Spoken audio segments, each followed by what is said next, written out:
उमा गांव और परिवार से दूर शहर में पढ़ाई करने आई थी। शहर में एक छोटी सी बस्ती में उसने एक छोटा सा कमरा किराए पर ले रखा था, जिसमें वो अपना गुजारा कर रही थी। उमा के माँ बाप बहुत ही गरीब थे और बड़ी मुश्किलों से इंतजाम करके वो उमा की पढ़ाई के पैसे भिजवा पाते थे।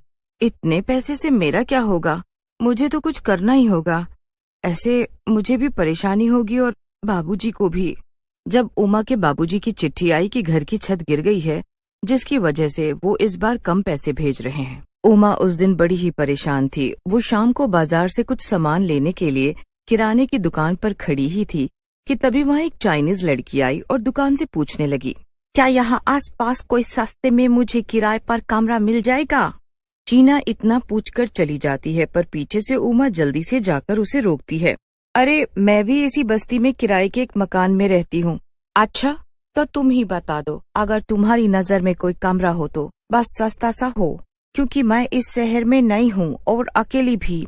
मेरे पास अभी इतने पैसे नहीं है। हाँ, मेरा हाल भी कुछ ऐसा ही है।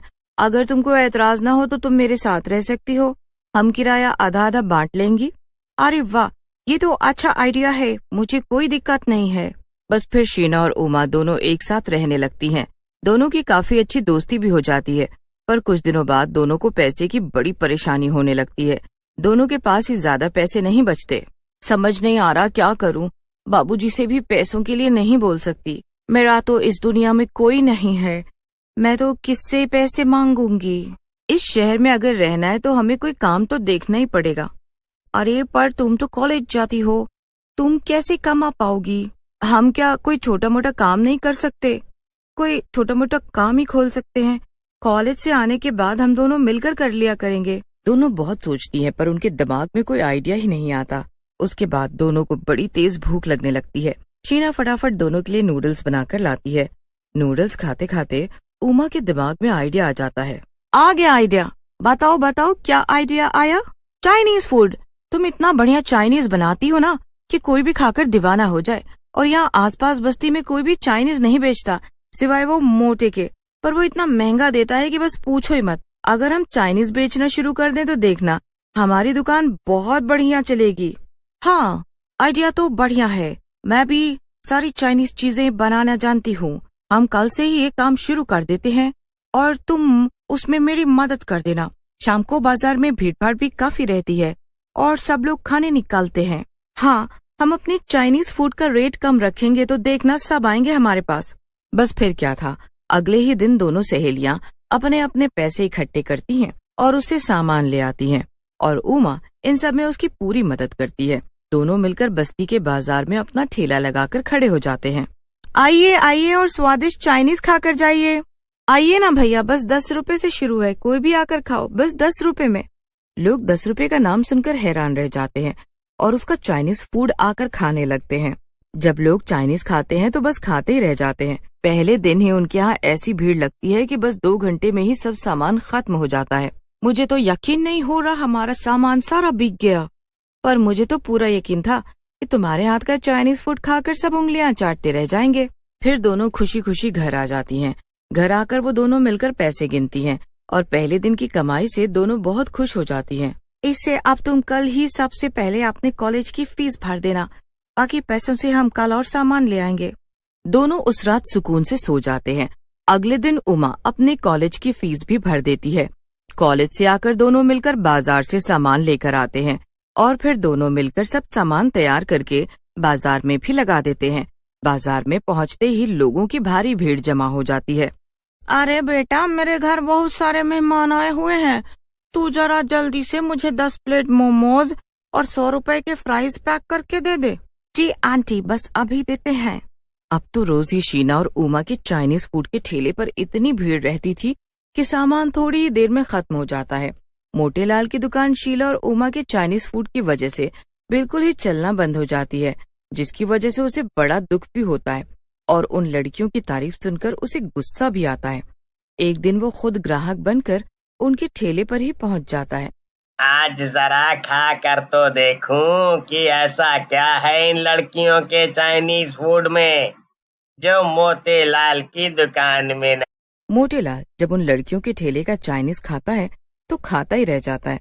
उसे तब समझ आता है कि आखिर सच में शीना के हाथ में गजब का स्वाद है और दाम भी इतने कम है। मोटे लाल को अब उन दोनों से चिढ़ होने लगती है, पर उसे समझ ही नहीं आ रहा होता कि वो आखिर करे तो क्या करे। अब एक दिन शीना की तबीयत बहुत बिगड़ जाती है।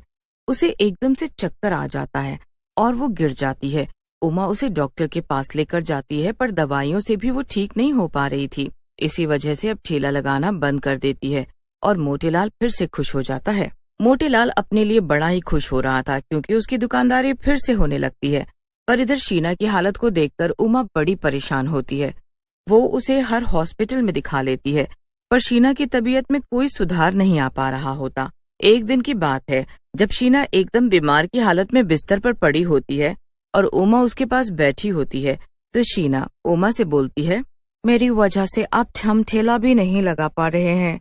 अब तुम कॉलेज की फीस कैसे भरोगी? ऐसा बिल्कुल भी मत सोच शीना, तुम्हारी वजह ही से तो हम बल्कि इतना कमा पाए हैं, और कॉलेज का फीस मैं भर दूंगी, तुम इसकी चिंता न करो।